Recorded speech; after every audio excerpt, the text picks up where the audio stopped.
Wait, do it again. I'm not from here. Okay, one more time. Howdy. Howdy. See, I feel love. I feel it. Yeah. So we're so fortunate to have Robin and Destiny with us today to talk about their friendship, but also about their differences and the ways in which they have been passionately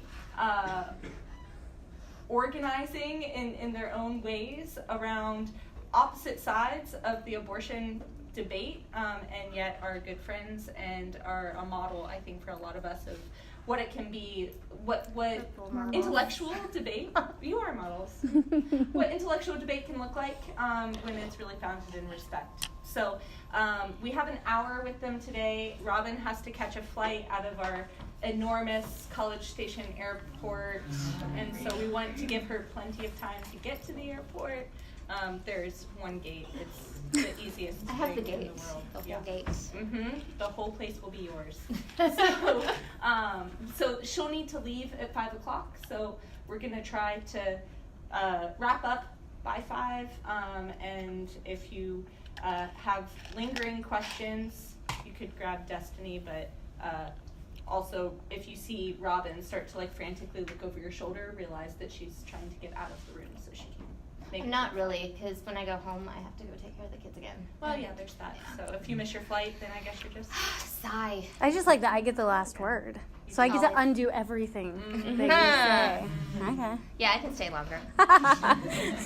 Catch another flight. So I'm just going to grab a seat over here. I'm going to open the floor up to you all. So since this is a shorter one today, we're not going to go through. We have an amazing comedy routine that we've been working on for It's literally like a vaudeville 3 years. act, evidently. Yeah, I do tap dancing. She tells jokes. It's amazing. I play But the accordion. instead, what we're going to do is we're just going to do our origin story really quick.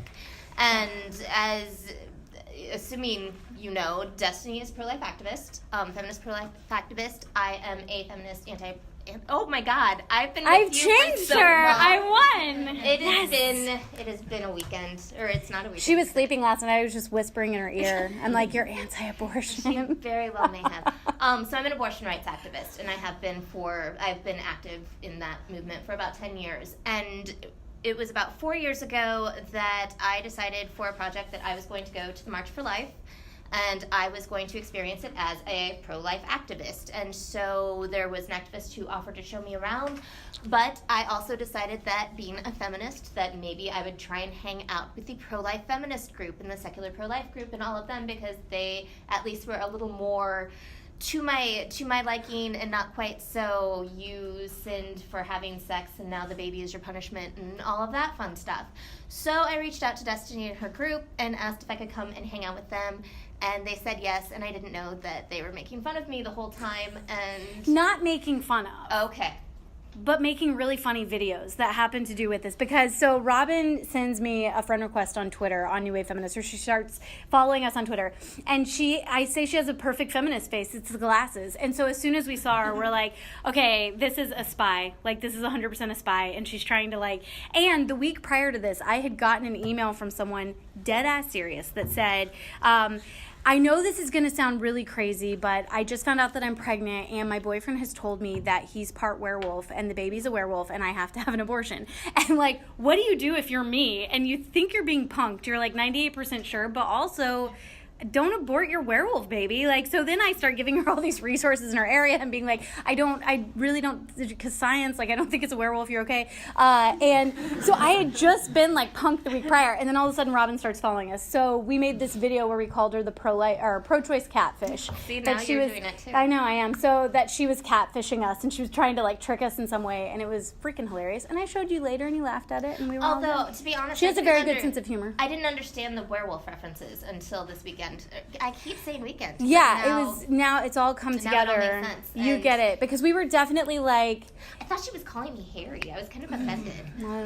Not at all. So yeah, that kind of and then from that, I think because we're delightful feminists, I think pro-life feminists are, but we're very funny, and like we don't hug you, but we're like we punch you and we're like mean to you, like that type of like lady gang type vibe. So when she showed us that like she could hang and she was tough and she had a great sense of humor, I was just like, okay, this is like our pro-choice soulmate. Like this is somebody that we have to work with, because I firmly believe that I am a better activist today because I don't surround myself by pro-life people. Like, I mean, they're great. We'll hang out every once in a while, like when I, need to like rally the troops, but for the most part, being around pro-choice people and hearing their concerns, hearing why it is that they think women need abortion, helps me to say, okay, what can the pro-life movement be doing better? One of the things we always say is we don't focus on the supply side. So the GOP and the pro-life movement focus a lot on laws and creating these restrictions. And I mean, that's fine, like you do you, but at the end of the day, if abortion became illegal tomorrow, does anyone in this room think that would be the end of abortion? Say no. Correct answers all around, right? So it's a demand issue. Like we have to look at the demand. Why is it that women feel that they need an abortion? And so our focus is on removing that.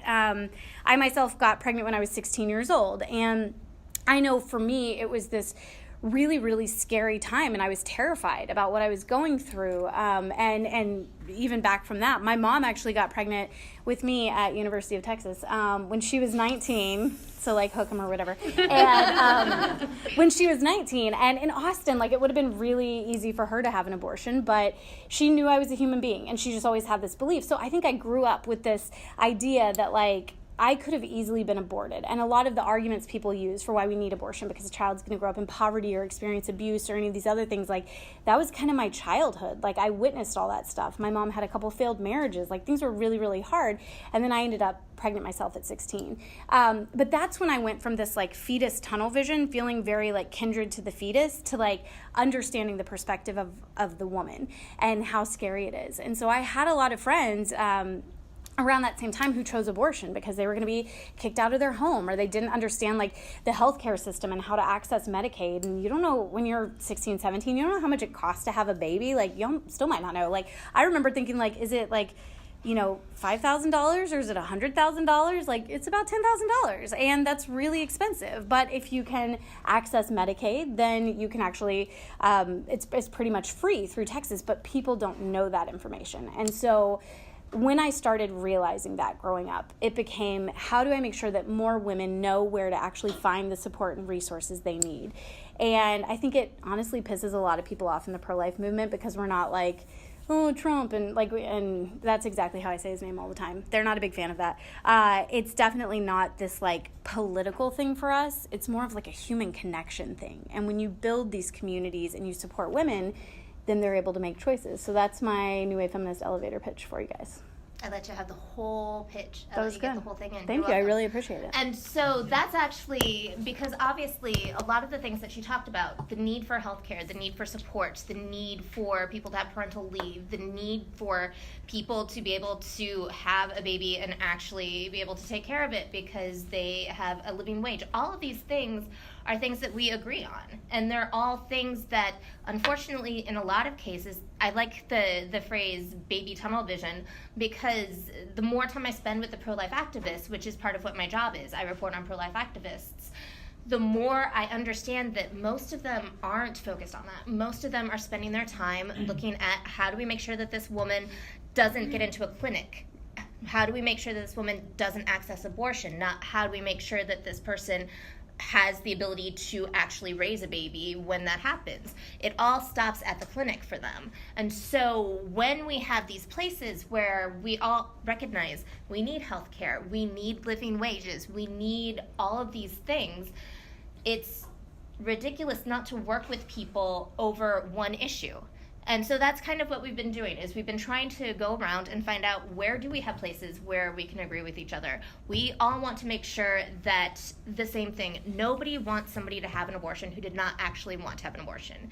If a person is pregnant and wants to have a child but just does not feel supported for that, then that's something that we all agree on. Because one of the things that people don't know about the people who support abortion rights is we don't want everybody to have an abortion. We have actually resources on our side that people don't know about. We have adoption centers. We have post-abortion helplines. We have all options pregnancy centers. We have places where, yes, a person can get abortion, but they're also a place where they can give birth at the same time. They're all in one place. We have all these things because we are pro-choice. We believe that each person has to decide what they want in their life at that point. And so it's not a choice if the only thing that a person can do is have an abortion because they don't have the support system that they need. We want everybody to have that too. You just also should be able to, if you simply don't want to be pregnant, have an abortion, because that is your right as well. Yeah. You're just like, yeah.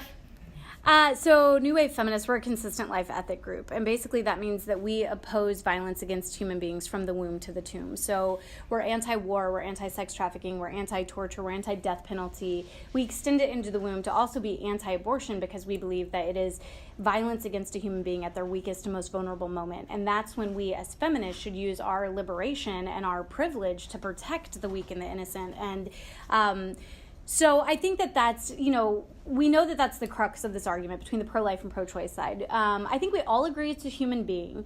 The pro-choice side doesn't think it's a person. So it's a personhood type issue, whereas the pro-life side does. We believe it's a human being that should be protected. The problem is in the pro-life movement, a lot of times the focus is just on the baby, and on the feminist side, it's just on the woman. And so as pro-life feminists, we believe that we need to protect two human beings in this equation, and we need to have the best possible outcome, striving for nonviolence in this scenario.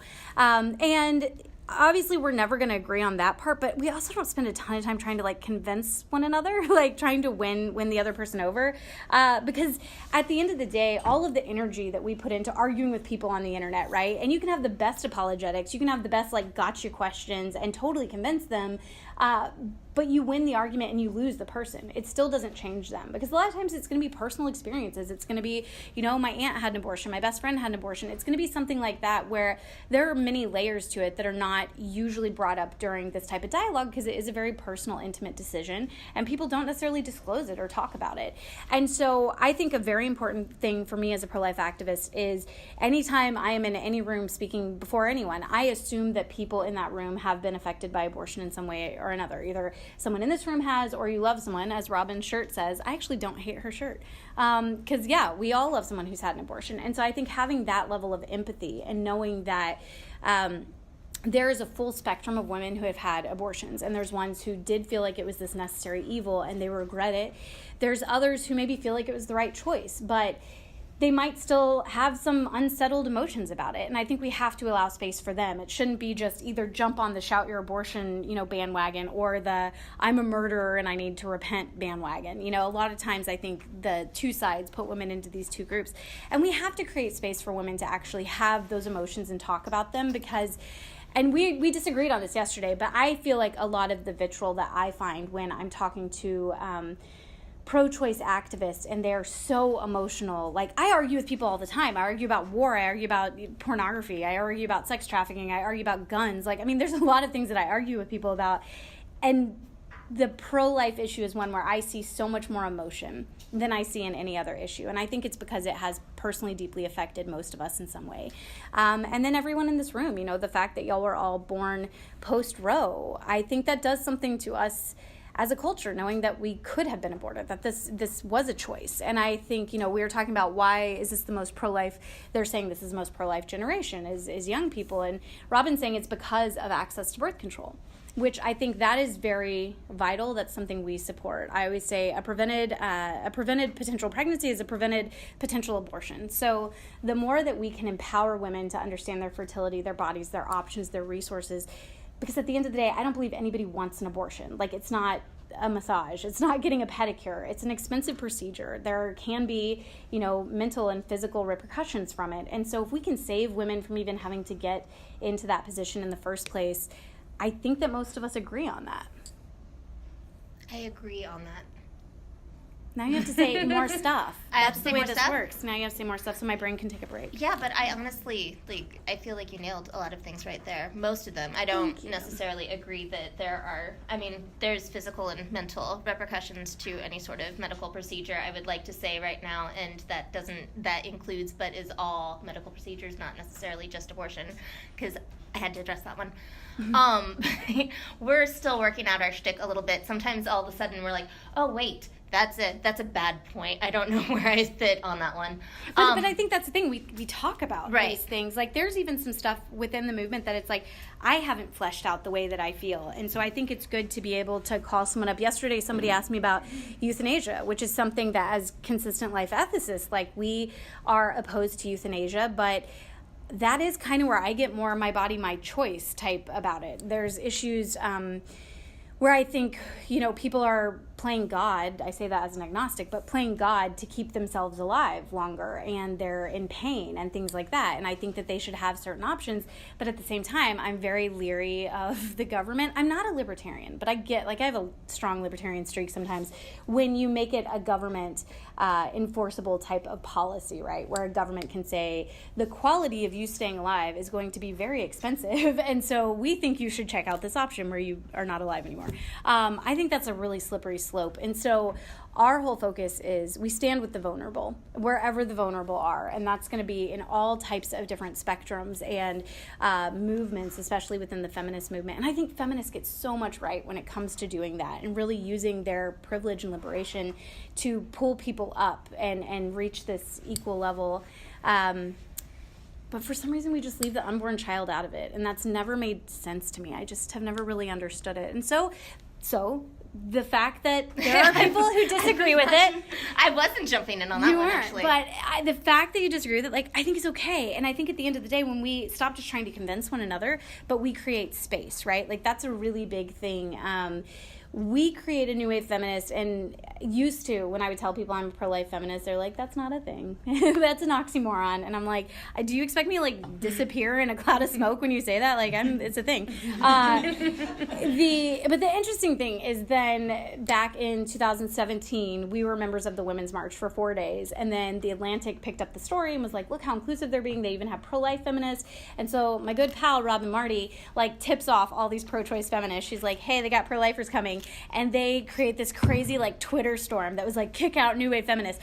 And had it gone, sometimes I'm kind of a jerk. Yeah, I'll just go ahead and get that. Had it out gone in the terribly front. wrong for us, maybe I wouldn't have forgiven you. I'm pretty forgiving. I would have. Yeah, you would have forgiven But me. it ended up being the best thing that ever happened to us because it basically put us on the map, and our group doubled in size, and we got all of this media attention. And basically, what happened was there was this 2-week span before the Women's March where people were sitting around their dinner tables saying can you be a pro-life feminist? I don't know.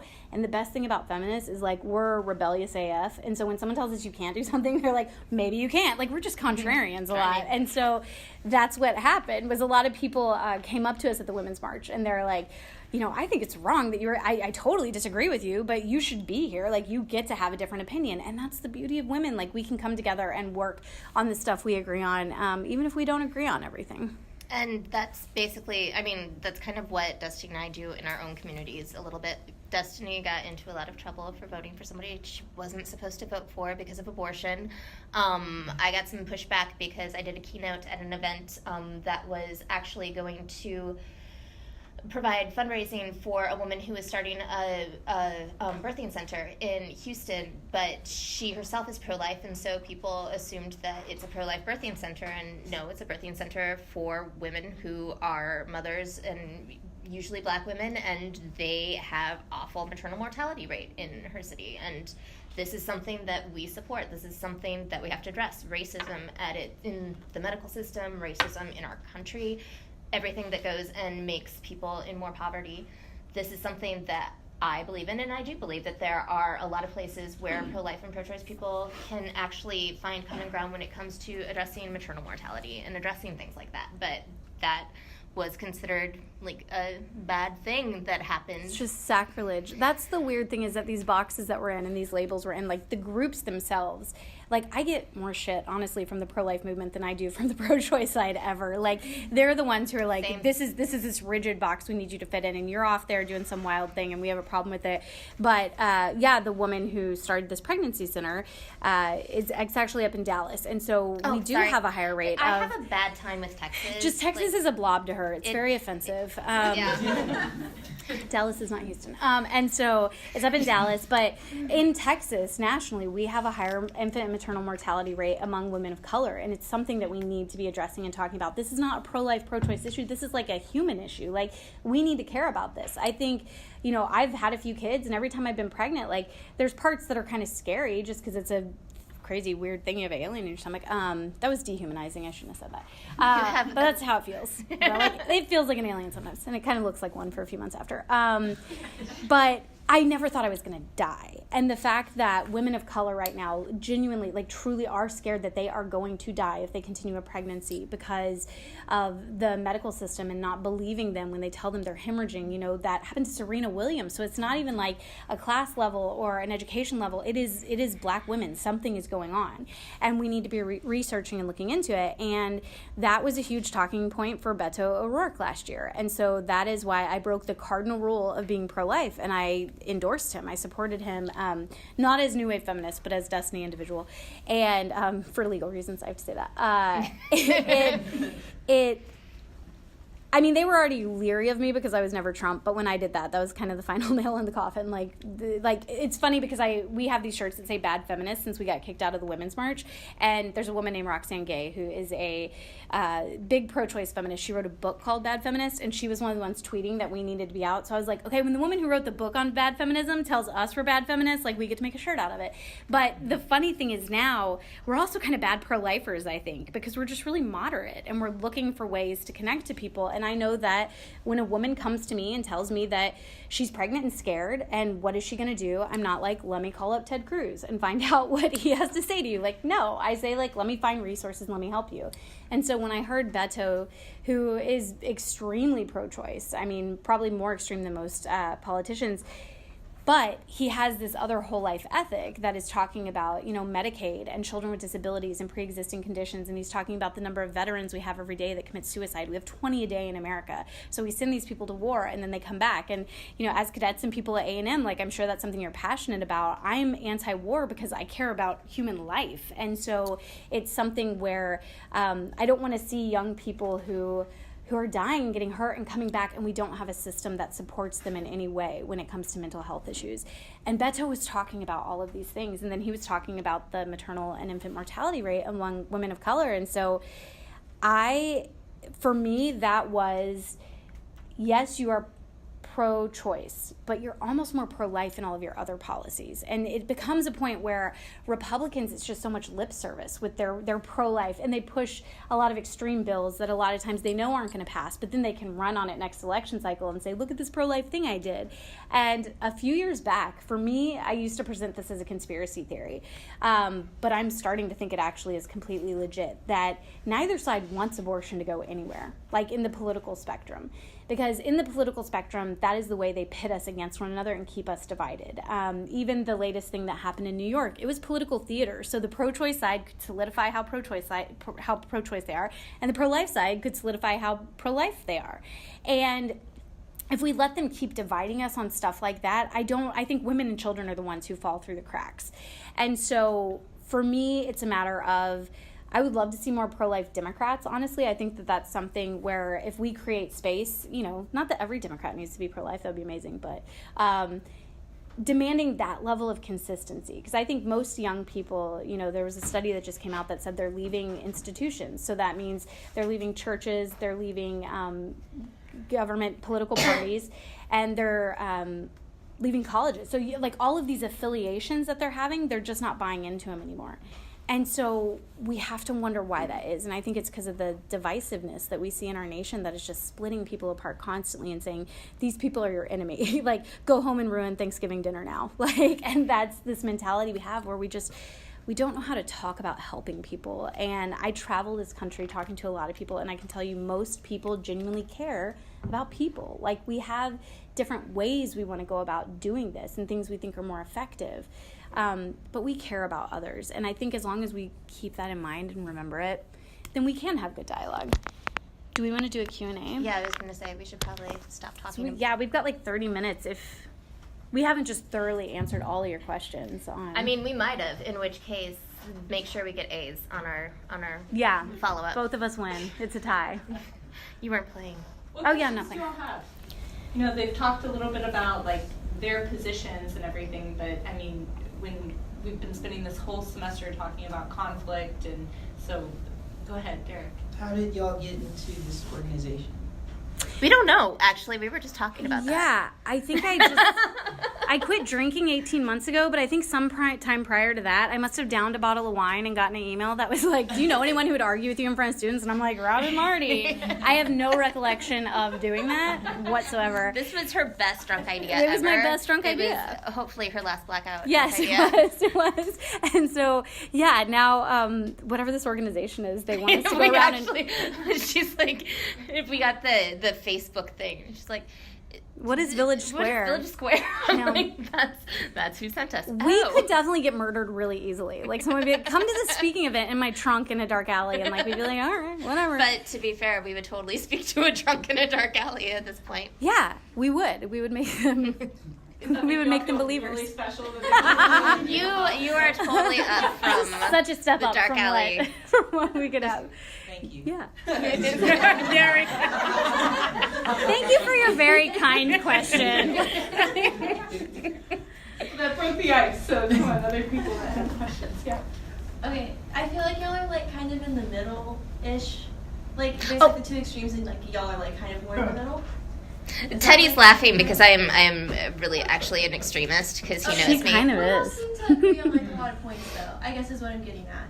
But like, if y'all were like, do you feel like if you were on like way on the extremes, like it'd be harder to be friends?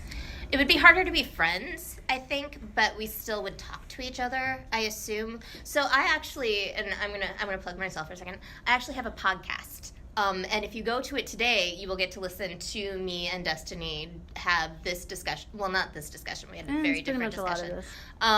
So I have a podcast called Ask an Auntie because my auntie is an anti-abortion. I just realized this is probably a crowd where I have to explain that, an anti-abortion activist. And she has extreme people on it. Yeah, I have extreme people on it, like very extreme people. And the idea is I love to go, the reason why I spend so much time with the anti-abortion movement is because I like to go and talk to people, even though I don't agree with them in any way, shape, or form, because my strategy as a reporter is to try and understand whomever I'm speaking to as much as possible. And so when I got into really tracking people, and the tracking sounded so creepy. I don't track. I do track. The That's what that light on my head was last night. Okay. Yeah, sorry about that. I really immersed myself into what does everybody believe, what do they think, why do they think it, and there was this point in which I had this aha moment where I realized that if you are a person who truly and completely believes that at the moment that sperm meets egg, that is a complete, unique individual and that it deserves exactly as much protection as a 4-year-old, of course you would look around and look at abortion and say, this is a slaughter and it's horrifying and I need to dedicate every moment of my activism life to it. And once I understood that, it made it so much easier to be able to talk to people on the other side because I could get why they were saying what they did. I could understand why they were making the moves that they were. I could understand why they were as invested as they did. And so understanding what the other side thinks, that in a lot of ways is really important to be able to, for me, it's helped me really accurately report on that side of the movement, but also when it's worked into stories like how are the laws affecting people, how are clinics closing, those sort of things, I'm able to talk to people and make sure that it's all tied together in one story so that if I'm doing my work right, then I feel like the people that I'm reporting on will say, yes, that's exactly what I'm saying, and the people who are on the other side of that movement will go, wow, that's really extreme and I didn't understand that at all. And everybody is really learning something new, if that makes sense. What are ways to like start those kind of conversations, or even, because sometimes, you know, people get defensive if you like ask them, or even like if you hear an opinion that sometimes in my own life I'll confess, like if I hear an opinion that I don't agree with, I'll be like, I don't agree. Like I get a defensive side. But what are ways that you broke down that kind of that barrier to be able to go, okay, this is how you're thinking. I don't think that way, but I understand. I think a lot of what helps is labels have been so harmful in a lot of ways, and so walking away from labels is something that I really agree with. And I think that to Destiny's point about how younger people are like moving away from church, moving away from institutions, it's not necessarily that they're moving away per se, it's they're moving away from the label. Mm-hmm. So they still have a lot of religious faith or faith in a higher being, but they're walking away from the label of Christian or Catholic or that sort of thing and doing it in their own space, in their own time. Mm-hmm. One of the things that I spend quite a bit of time doing is going around to southern states, and I talk to more mixed audiences about where people stand on abortion. And one of the things that I've learned, like especially in Mississippi and Alabama, is that if you ask a person about abortion, they will instantly tell you that they are pro-life. Pro-life. I am pro-life. But if you start to talk to them about abortion in certain circumstances and talking to them about, okay, what about, here is a person who is finally going to go to college and be the first person in her family who can go. She has a full ride scholarship, but she can't get to her school because her school will not let her have housing if she's pregnant. Then they'll say, okay, in that case, I guess it's okay. And I know but as a feminist, can we shut down that system? Yeah, like, no, agreed. Smash the patriarchy. Like, if she doesn't want to be pregnant, then that's one thing. But if it's she wants to go to school and be pregnant, then yes, that's where we work on pregnancy student housing. There are places where we can do this. She should be able to do both if that's what she wants to do.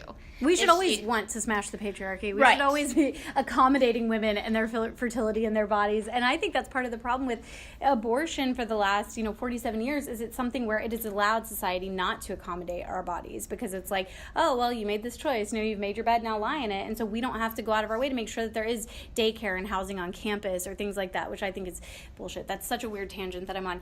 To answer your question, though, I think the best way to talk to you brought out like all my feminist rage. The best way to talk about it, I have found the best phrase is help me understand. When I say help me understand to somebody, that unlocks an entire conversation. It's not combative. It's not help me understand so that I can shoot down your argument, right? Because I think we live in the 24-hour news cycle where it's all these talking heads. And yesterday I was saying this, that in my marriage twice, both times I've ever been wrong in 14 years of marriage, I can tell you when my husband challenged me on it, I turned into this weird like screeching animal that's just like, no, and I'm just saying illogical things because like I cannot defend what I've done and I can't back it up and I can't rationalize it. And I see that all the time in political discourse with people because some talking head told them this thing and it goes with their political affiliation, and so they're like, I'm going to say this thing, but they have no clue why they're saying it and they don't actually believe it. They're just, regurgitating this talking point, and so the second that they get challenged, they fold and it becomes just lashing out and screaming. And so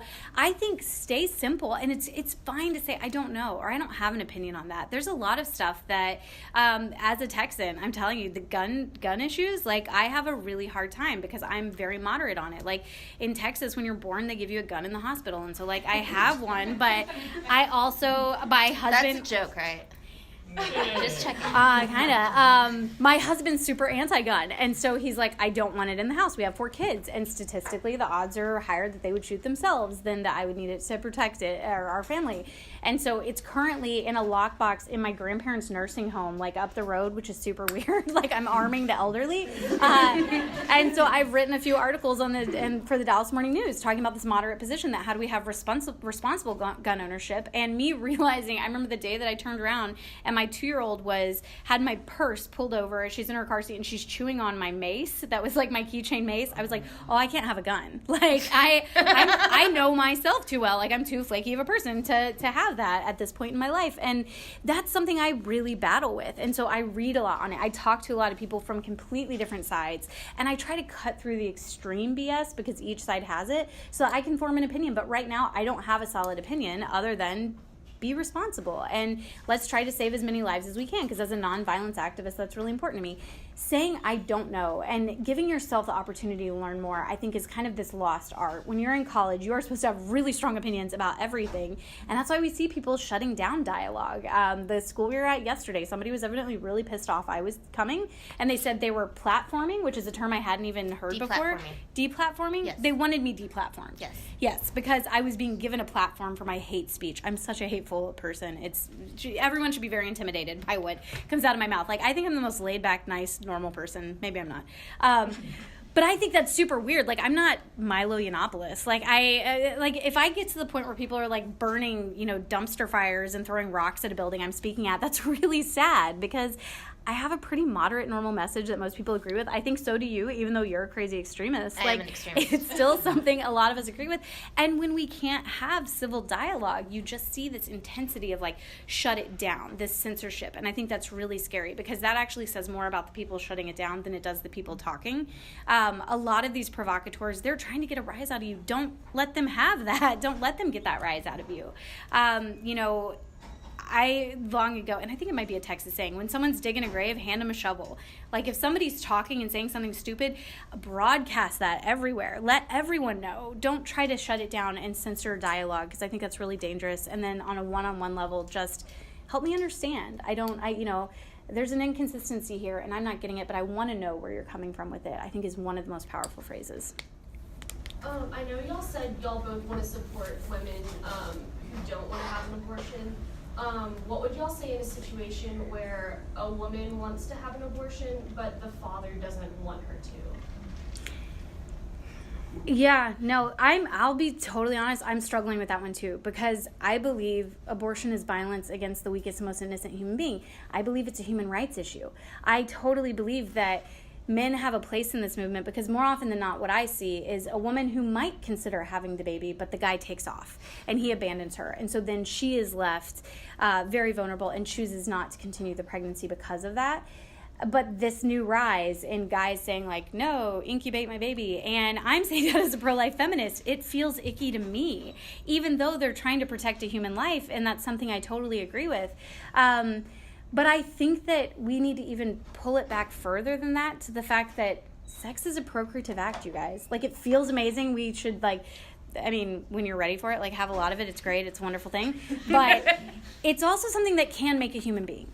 And so we have to be very careful when it comes to that. Like, I remember I became sexually active at 15 years old. And I remember the conversation I had with my boyfriend, stupid 15-year-olds. And I'm like, we're never going to get pregnant. It's never going to happen.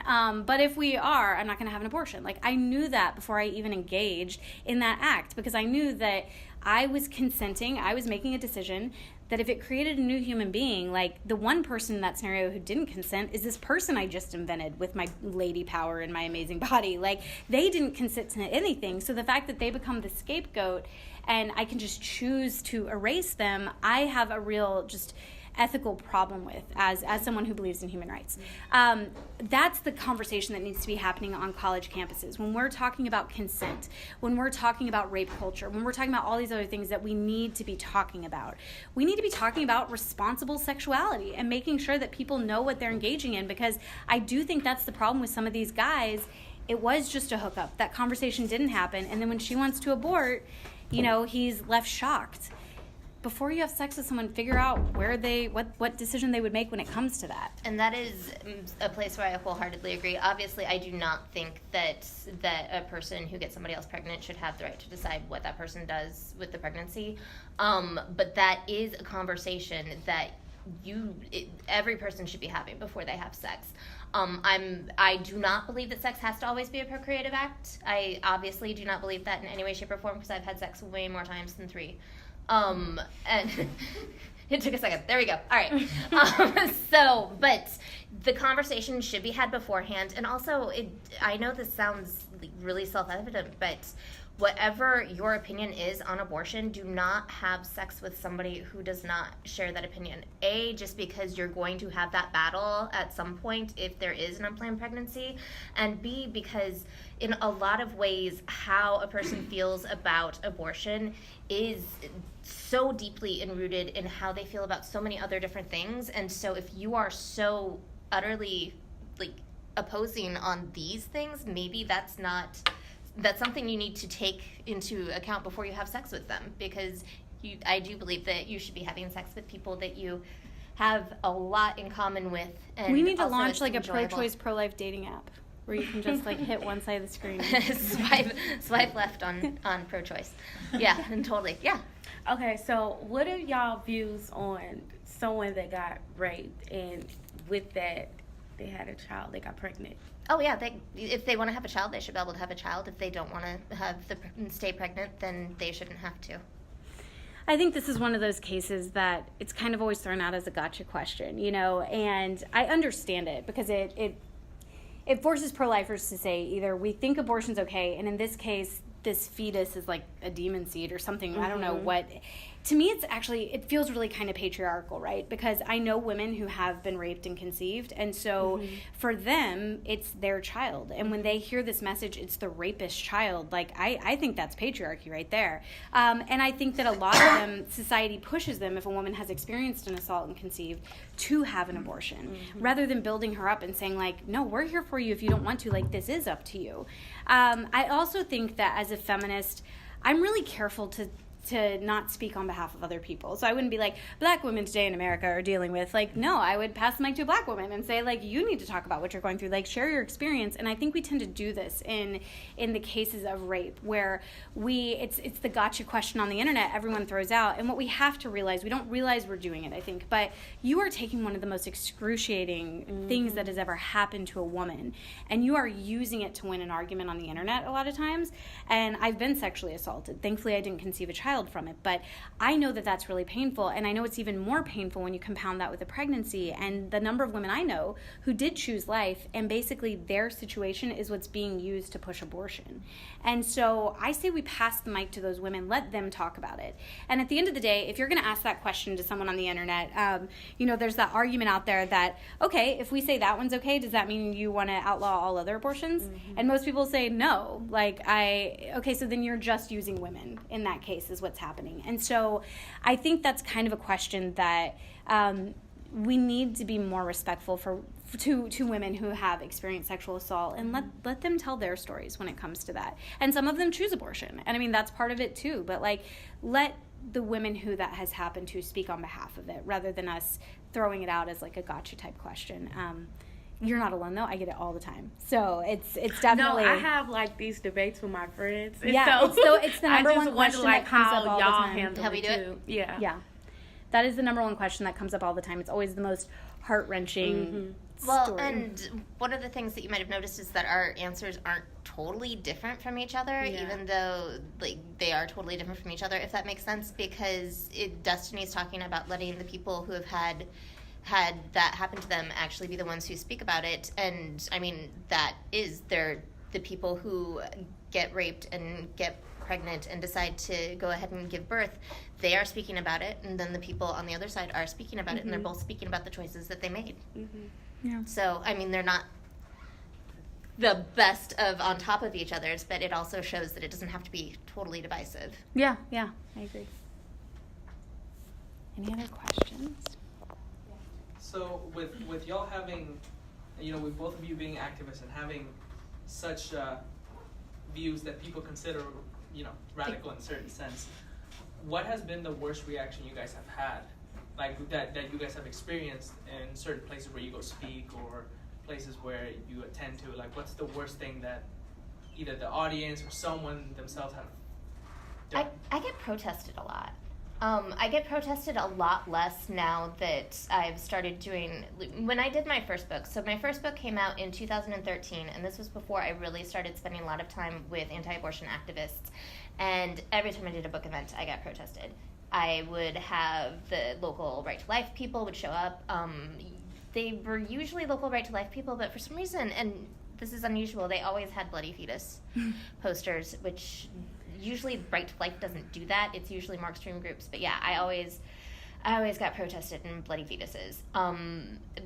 It was funny though, because that must have been the beginning of when I was like, I really want to talk to the other side, because every time I would get protested, I would go out and talk to them. And I'm like, so you came, what are you doing here today? And so which part of my book bothers you? Actually, have you read this? And what about this? Because as people on the other side started to read my book, they were realizing that they kind of liked it. Because my first book was about all the different laws that were being passed in state legislatures that were meant to overturn Roe v. Wade and how they were going to do that. And I had a number of people, including from Americans United for Life, who were like, thanks for noticing all the hard work we've been doing. And so they really liked it.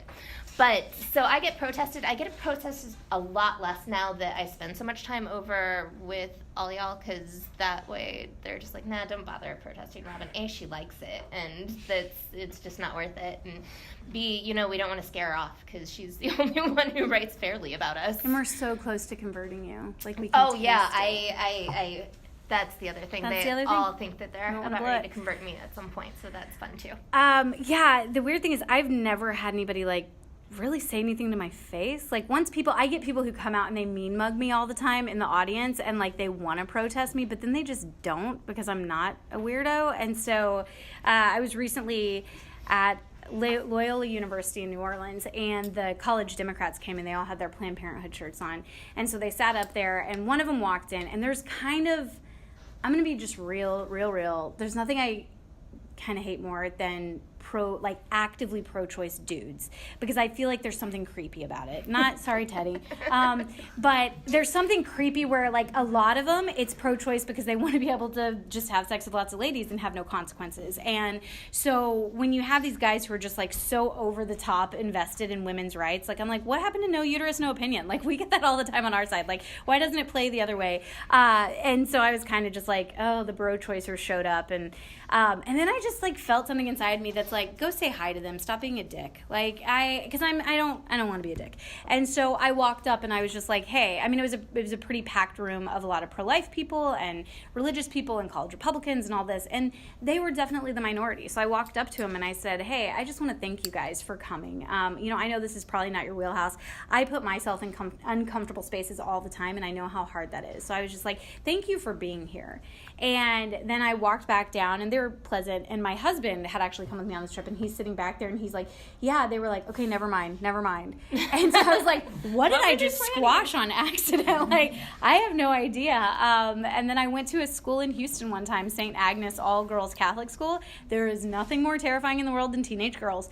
I did not sleep for 2 weeks leading up to this talk because I was just like, they're mean. Like, I'm terrified. And so I remember showing up the night before. I stayed with the dean of students, and she said, it was 1,000 girls. She's like, yeah, they evidently wanted to do a walkout during your talk, but don't worry, I pulled the ringleader into my office. I let her know they would all be suspended if they did. And I'm like, thank you. Like, now I have this captive, hostile audience that I get to talk to tomorrow. And so all night I was tossing and turning, and I woke up in the middle of the night, and I was like, I had an idea for what I was going to say, and I pulled my phone over and I wrote it on my phone. I do this all the time. When I'm asleep, I will have dreams where I write jokes, and they are hilarious. And then I wake up and they're nonsense. They make no sense whatsoever. And so I assume that's kind of what had happened. So I'm brushing my teeth. I was like, oh yeah, I think I came up with something that I should say. And so I take my phone with me and I look at it and I'm like, that's weird. I don't know why I'm going to say that, but okay. And I just trusted. And so I went out there, and what my phone said was, tell them you're wrong. And so I walked out not sure what I was going to say after this, but for some reason I'm like, the universe is telling me that I'm supposed to tell these girls I'm wrong. And so I walked out on stage like, hi, I'm Destiny A&M feminist, and I mean, you can just see they're seething. Everyone hates me. And I said, here's the deal. I could be totally wrong. And I just watched this wave of like, oh, she already knows she's wrong. We don't have to tell her. And so I was like, I'm basing my arguments in logic and science and my own personal experiences, but I could be wrong. I still have more to learn, and maybe you could be wrong too. So if we just have like an honest dialogue about this, maybe we can find some common ground. And it was just like, it ended up being one of the best talks I ever did. And afterwards, like, the most extreme people on each side came up and were like, that was actually really good. And it's like, yeah, put down the labels and the biases of what you have. Like, we're all human beings. We're all flawed. We're all trying to do our best. Like, there is still stuff that I don't know about. Like, the funny thing, in my 20s, I knew everything, you guys. I was like a super genius, and I put it all on the internet all the time. I was spilling my feelings, and this is what I think about this. And then I hit 30, and I don't know what happened, but that's when the you might be wrong thing kicked in my brain, and I'm like, holy crap, I know nothing. It's a 30 thing. It's a 30 thing. All of a sudden you realize you know nothing. So be really bold in your 20s and tell everybody everything while you know it still, because in 10 years you're going to lose that, and suddenly you're going to be like, crap, oh my God, I could be totally wrong. Yeah, and it's all on the internet permanently forever. No, but you get to a place of just humility, and I think that's really important, where you can talk to people and say, like, explain to me your different experience, and it will make you a better activist in everything you do, because then you realize why people are coming from the places they are and how you can help them and how you can be consistent in either your pro-choice or your pro-life views. I'm going to say something. So Chuck Klosterman had a book that came out a few years back that was What If We're Wrong? And he talks about all of these scientific theories and all of these things that we were so sure were right. People have died for their scientific beliefs, right? Galileo died for his beliefs. Like, there are like people who've died for their beliefs, and then we, you know, keep doing research and we realize that, like, oh, gravity doesn't exactly work like Newton thought. He still had a lot of things right, but like he was also wrong in a lot of big ways. And so, like, I'm hearing you talk about like cultivating this doubt and how important that is in being able to cross some of these boundaries and break down some of the barriers. And you all have highlighted the complexity of the women's healthcare system and reproductive rights issues. And you introduce yourselves as pro-life, pro-choice, and you talk about sides, and so you still use some of that language while you also say that you need to walk away from the label. So, like, how do you walk away from the label? How do you do those things and introduce uncertainty and be okay with doubt and have humility and still work as an activist? I think you expand what the label means, right? And so for me, I expand. I'm not very feminine. But like I expand what it means to be a woman, and especially in my household, what it means to be a mother. Like, you expand your identity in a lot of ways. So as a pro-lifer, it needs to be expanded because it is in a little box. And that's why I still, you know, people have said, it's funny, like they tell me all the time, like, get rid of the feminist thing, that turns people off. And I'm like, go screw yourself. Like, no, I'm a feminist. This is what I'm going to be. And they say the same thing about pro-life. Like, it turns people off because when they hear pro-life, they picture bloody fetuses and bullhorns and all that. Maybe my job is to redeem both of those words in the eyes of people, because I can tell you so many women have come out of the woodwork and said, I am a feminist, but I didn't know I could be one until I saw that you were a pro-life feminist. So that label was important in creating space and making it a bigger thing. But I think we also have to understand there's nuance in everything. So when I sit on a plane next to somebody I've never talked to before, and they're like, so where were you? Like, oh, on a business trip? Like, what do you do for work? And I'm like, all right, this is going to be a long flight. Like, if I just start with, like, I'm a pro-life feminist, which part do you want to argue with me about? Like, you are going to hate one of those words, right? But instead I say, I actually work helping women access resources. I was a teen mom. When you tell your own story, that's the most, I think, way you can get connected the best. And I came from a teen mom, and so, you know, I want to make sure that other women in my community know how to access this, and I have a political activist group. And then, like, after they've had a couple drinks, then I'm like, yeah, so we're like pro-life. Actually, usually it's when they say, we should be Facebook friends. Are you on Facebook? And I'm like, all right, I have to tell you something. Like, now that this is really happening. And so I'm like, I'm a pro-life feminist, but I'm not. And then I go through and knock down all the stereotypes that they have for feminist and for the pro-life side. There's nuance in everything, and it's beautiful. And don't be afraid of the nuance. Don't be lazy and just stick to surface level labels. Well, and I think one of the things that's really interesting is the fact that she identifies as pro-life in all ways, and I identify as pro-choice. Whereas our movements are kind of moving away from us in a little bit. So if you notice, there's a lot more people that are part of the pro-life movement who are now embracing the idea of, no, we're anti-abortion, because that's where their activism lies. Their activism isn't about making sure that immigrant women can get out of detention and not miscarry. They're not looking at all these things. They're just working on abortion. That's all they care about. And there are too many people on my side as well that spend a lot of time on just abortion rights, and that is the entire wheelhouse. And so the Associated Press was really what pushed everybody into saying, don't say pro-choice, say anti-abortion, or say... Don't say pro-life, say anti-abortion. Yeah, and don't say pro-choice, say abortion rights. And in a lot of ways, that is where the movements appear to be going as well, and so that leaves more room for pro-life. I think it lets pro-lifers off the hook, because then they just have to oppose abortion. And we're trying to say, no, the reason that you care about the child in the womb should be the reason that you care about the refugee and the immigrant woman. Like, let's be legit. You guys are really two different movements in a lot of ways, and that's why a lot of them are just anti-abortion. We can talk, but like common ground with actual anti-abortion activists, I can't find that. Yeah. I mean, that's the goal of New Wave Feminists. We challenge both sides. We challenge the feminist movement to be more consistent when it comes to standing up for the vulnerable, and we challenge the pro-life movement to be more consistent when it comes to standing up for the vulnerable. Like, do it full spectrum. If you care about the human dignity of the person in the womb, you should care about all human dignity. I mean, there should be a consistent thread. And it is weird, the number of people who are like, nope, just the babies. Like, screw everybody else, nuke them. I mean, it's bizarre, but I think it's because we've been put into these political factions. And so people are blindly just sticking to one particular way, and they feel locked into it. So giving them space and creating the language for them to have a new way, I think is really important. So let's go Derek and then Carly. Oh, And then Tyler. I see you back there too. Now everybody's awake. We'll go fast. I was just wondering, like, how are you an extremist? Because, like, you seem very reasonable, but, like, I don't understand. Read her book. So I wrote a new book. If anybody actually wants a copy of it, I have a couple of copies here because I don't know if it's out here in your city. But it's called Handbook for a Post-Roe America, and it's about how you make sure that people can get access to abortion when or if Roe is overturned. A lot of people can't access abortion right now as it is. Clinics are too far away. It's too expensive. It's just really, really hard to do. And so it's all about how to build these support systems for people to be able to access abortion clinics, or also, if necessary, how to break abortion out of abortion clinics and make sure that people can access care wherever they need to in whatever means they need to. So, like, when people say, you're a pro-abort, I'm like, yeah, I am.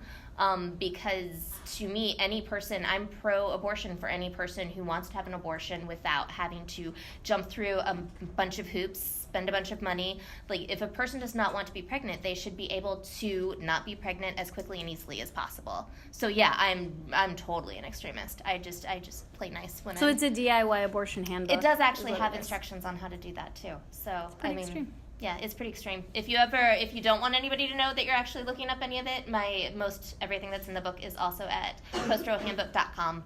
So you can get access to resources like how to do your own abortions, as well as where all the clinics are in your states, who are the groups that you can get involved with. So scary. I know. That's scary. Like what? I think when we take things out of the medical community, I get scared. And I understand desperate times call for desperate measures with your side, but at the same time, it's fighting that desperation to begin Medication with. abortion is completely safe. All right. Got it. I got it out. See, did I mention I'm an extremist? That's I can't be an extremist. how extreme she is. It's a different audience, and Are you more so extreme than, like, your podcast? no, because I'm interviewing other people. Her podcast is very respectful. Yeah. I'm very nice when I play with others. I'm just like because I've been on tour for the last couple of months now.